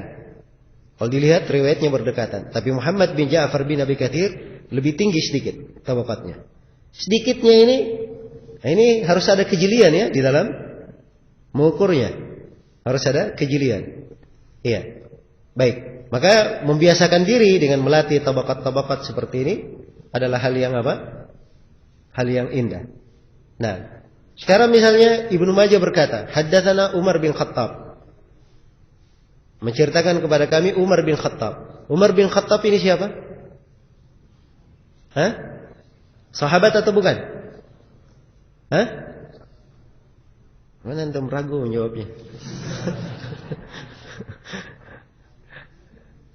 Atau sudah mau sarapan? Baik, saya ulangi. Ibnu Majah berkata, haddatsana Umar bin Khattab. Umar bin Khattab siapa? Sahabat? Ya, bukan sahabat ya. Tidak mungkin Ibnu Majah meriwayatkan dari sahabat. Jelas ya? Nah, di sini harus diketahui tabaqat Ibnu Majah di tabaqat para imam penulis kutubus sittah. Ya, dari beliau ke sahabat ada 11 tabaqat. Tidak mungkin dia berkata menceritakan kepada kami Umar bin Khattab. Mau ketemu di mana? Ya, jelas ya? Ketemu di mimpi saja belum tentu itu Umar. Ya, baik. Jadi ini dengan mengenal tabaqat mudah seorang. Ya, apalagi kalau dia berada di buku-buku rawi yang tidak dikenal. Ya, seperti dia dapat sanad di luar kutubus sittah, atau dia baca di sanad Al-Khatib Al-Baghdadi, atau di sanad Abu Nuaim, atau di sanad Al-Baihaqi, di sanad Al-Hakim. Ya, dia ketemukan guru, tidak ada biografinya di kutubus sittah. Iya. Maka untuk mencarinya dia harus perkirakan ini tabaqat rawi ini kira-kiranya di mana. Wafatnya kira-kira dari tahun berapa sampai tahun berapa. Nah itu dia harus pandai memperkirakan. Kalau dia pandai memperkirakan, ada buku-buku yang bisa dia periksa. Seperti Tarikh Al-Islam karya Ad-Dahabi. Ya. Sebab Imam Ad-Dahabi menulis biografi rawi sesuai dengan wafatnya rawi. Ya, bisa dilacak ke situ. Tapi harus diperkirakan tabaqatnya di mana. Sebab kalau dia tidak perkirakan tabaqatnya, ini repot nanti. Ya, jelas ya? Gurunya Al-Hakim, dia cari di Tahdhibut Tahdhib. Gurunya Al-Baihaqi, dia cari di Tahdhibut Tahdhib. Iya. Atau dia cari di Taqribut Tahdhib. Sampai mati pun dia cari tidak akan ketemu. Sebab ini buku-buku penulis kutubus sittah, ini tingkatannya 2 tingkat di bawah Al-Baihaqi. Jelas ya? 2 tingkat di bawah Al-Baihaqi. Jadi guru Al-Baihaqi saja tidak berjumpa dengan penulis kutubus sittah. Bagaimana mungkin dia bisa cari di buku yang memuat biografi apa? Rawi-rawi kutubus sittah. Tidak mungkin ketemu. Nah, maka mengenal tabaqat ini penting ya bagi seorang penuntut ilmu. Baik. Jadi dengan mengenal tabaqat-tabaqat ini seorang bisa ya mengira-ngira keterputusan itu berapa. Jumlah keterputusan. Baik, kita kembali kepada asal masalah. Mursal dan munqati. Yang mana lebih berat? Jawabannya munqati lebih berat. Sebab mursal itu keterputusannya di ujung. Setiap masa semakin dekat dia kepada Nabi, maka masa itu lebih baik. Jelas ya? Karena itu rawi-rawi yang lemah di tingkatan tabi'in, kelemahannya ringan-ringan. kelemahannya ringan-ringan. Berbeda dengan kebanyakannya ya, kelemahannya ringan-ringan. Walaupun ada sebagian pendusta, tapi kelemahannya kebanyakannya apa? Ringan-ringan. Adapun rawi yang datang setelah mereka, ini kelemahannya beraneka ragam ya, yang parah banyak. Sebab kebanyakan pendusta itu di tabaqat belakangan. Kebanyakan apa? Pendusta di tabaqat belakangan. Ya, jadi masa semakin dekat kepada Nabi itu semakin sedikit apa? Kelemahan. Karena itu mursal, dia tentunya lebih kuat daripada hadits apa? Hadits munqati'. Ini hukum secara umum. Baik, selesai pembahasan munqati'. Kita pindah ke pembahasan mu'dhal. Iya. Kata penulis rahimahullahu taala, wal mu'dhalus sakitu min khutnani. Ini pembahasan mu'dhal ya, dan setelahnya adalah pembahasan hadits mudallas. Iya. Baik. Kata beliau, wal mu'dhalus sakitu min khutnani wa ma ata mudallasan naw'ani. Iya. Hadits mu'dhal itu adalah hadits yang jatuh darinya dua orang rawi. Ya. Adapun hadits yang datang mudallas, ini ada dua jenis. Hadits yang datang mudallas ada dua jenis.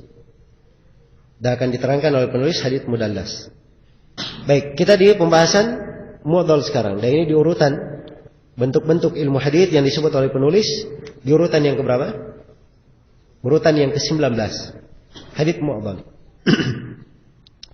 Kata beliau, wal mu'dhalu as-sakitu min khutnani. Mu'dhal itu adalah hadits yang jatuh dari sanadnya dua orang rawi.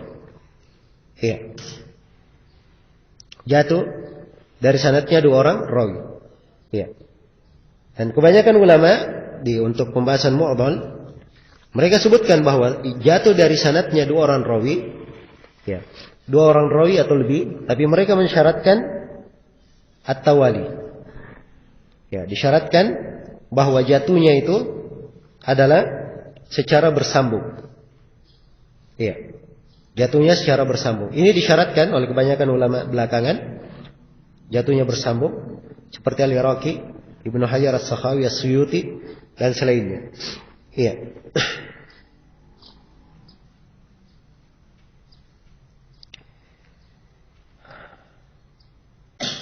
Baik.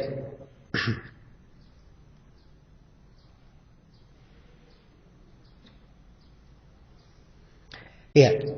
Jadi ini penggunaan kata mu'dhal ya. Mu'dhal jatuh di dalam sanadnya dua orang rawi atau lebih. Dan sebagian ulama mensyaratkan apa? Dia syaratkan harus bersambung jatuhnya. Sebagian ulama tidak mensyaratkan. Iya. Sebagian ulama tidak mensyaratkan. Tapi yang masyhur di kalangan ulama belakangan bahwa mu'dhal itu adalah apa yang jatuh dari sanadnya dan dia bersambung. Iya.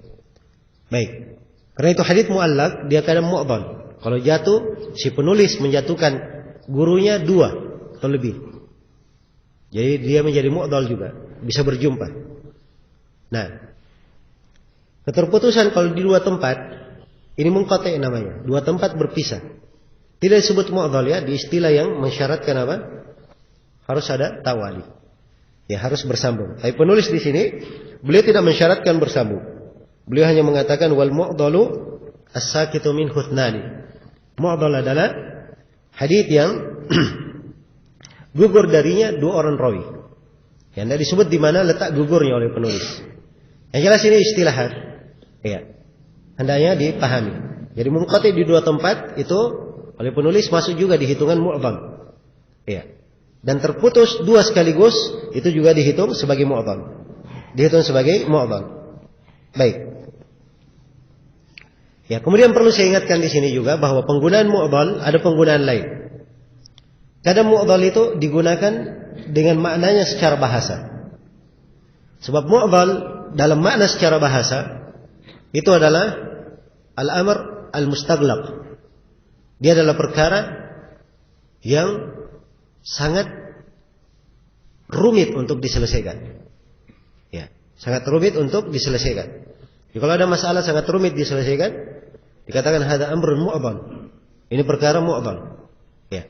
Maka sebagian ulama kadang menggunakan kata mu'dhal ini dan yang diinginkan dengannya adalah hadits itu adalah hadits munkar atau hadits syadz atau hadits yang keliru atau yang semisal dengan itu. Jelas ya? Baik. Semisal dengan itu. Ya. Seperti misalnya ada hadits disebutkan di sini ucapan Muhammad bin Yahya ad-Duhli dalam riwayat Ibnu Lahiyah. Ibnu Lahiyah meriwayatkan dari Yazid bin Abi Habib, dari Ibnu Syihab, dari Urwa, dari Aisyah. Iya. Annaha qalat, Rasulullah sallallahu alaihi wasallam, atau Aisyah berkata, kana Rasulullah sallallahu alaihi wasallam ya'takif, fa yamurru bil marid, fa yusallimu alaihi wa la yakif. Adalah Rasulullah sallallahu alaihi wasallam beriktikaf, lalu beliau melewati orang yang sakit, beliau hanya memberi salam tapi tidak berhenti. Jadi sambil jalan begitu, dia sapa orang yang sakit. Iya. Ini hadis kalau dilihat dari sisi sanadnya, Masya Allah ya, Yazid bin Abi Habib, Ibnu Syihab, Urwa, Aisyah. Sanad bagus. Walaupun Yazid bin Abi Habib mudallis ya. Diriwayatkan Ibnu Lahiyah. Apa kata Ad-Duhli? Kata Ad-Duhli, "Hada haditsun mu'dhal." Ini hadits mu'dhal. Tidak ada yang terputus di sini. Tapi dikatakan haditsnya apa? Mu'dhal oleh Az-Zuhri, oleh Ad-Duhli. Kenapa dikatakan mu'dhal? Kata beliau, la wajha lahu. Iya. Tidak ada sisi kebenarannya riwayat ini. Innama huwa fi'lu Aisyah radhiyallahu anha. Sungguhnya hadits ini yang benarnya dari perbuatan Aisyah. Laisa lin Nabi sallallahu alaihi wasallam. Dari perbuatan Aisyah radhiyallahu anha, bukan perbuatan Nabi sallallahu alaihi wasallam. Ya, karena Nabi tidak disebut di dalam riwayat yang benarnya. Kata beliau, wal wahmu fi manara min Iblahiyah. Kata beliau, dan kesalahan menurut kami itu adalah dari Ibnu Lahiyah. Dari Ibnu Lahiyah. Ya, ini perhatikan ya cara-cara para ulama dalam menentukan yang salah itu siapa. Sebab dalam rawi kan ada Ibnu Lahiyah, ada Yazid, ada Az-Zuhri, ada Urwa. Ya mungkin saja kesalahan dari 4 orang. Tapi kenapa dia beratkan kesalahan pada Ibnu Lahiyah? Nah, ini indikasi-indikasi ya. Ibnu Lahiyah pertama ada kelemahan. Kemudian yang kedua perputaran sanad pada Yazid bin Abi Habib. Maka ini menunjukkan bahwa yang bermasalah adalah siapa? Ibnu Lahiyah. Maka ini cara-cara menguraikan dan menerangkan kekeliruan itu dititikkan kemana. Itu adalah hal yang termasuk pemahaman yang kuat ya. Pemahaman yang kuat bagi orang yang memahami atau bagi orang yang memiliki dasar ilmu hadits yang baik. Iya. Baik. Jadi dari sini dari contoh yang kita sebutkan tadi, ternyata ada sebagian imam yang menggunakan kata mu'dhal, tidak ada yang terputus, tapi mu'dhal dia gunakan secara apa? Secara bahasa. Perkara sangat rumit. Iya. Ini gunakan untuk hadits yang mungkar, hadits yang dhaif, hadits yang aneh. Iya, baik. Saya kira selesai ya untuk pembahasan hadits mu'dhal. Iya. Nah, hadits mu'dhal sekali lagi saya tegaskan, dia masuk di dalam hitungan hadits apa? Dhaif atau hadits sahih? Masuk dalam hitungan hadits dhaif. Iya. Baik.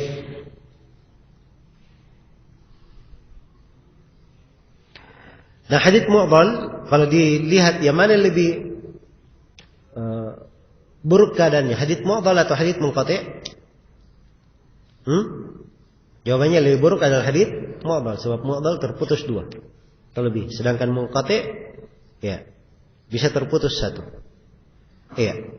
Nah, hadits mu'dhal itu bisa dijadikan sebagai syawahid ya, bisa dijadikan sebagai pendukung. Selesai pembahasan tentang hadits mu'dhal. Iya. Kemudian penulis rahimahullahu taala berpindah kepada pembahasan hadits mudallas. Ya, dan ini yang sudah kita singgung ya sebagiannya pada pertemuan kemarin. Ya, kata beliau tentang mudallas, wa ma ata mudallasan nau'ani. Apa yang disebut sebagai mudallas itu ada 2 nau', ada 2 jenis. Iya. Ada 2 jenis. Al-awwalul isqatu lisy-syaikh wa an. Baik, ini hadits mudallas kita undur aja ya di pertemuan berikutnya atau di sesi berikutnya. Insyaallah di sesi berikutnya ada kajiannya sebelum duhur ya. Nanti diumumkan oleh panitia jam berapa mulainya. Iya.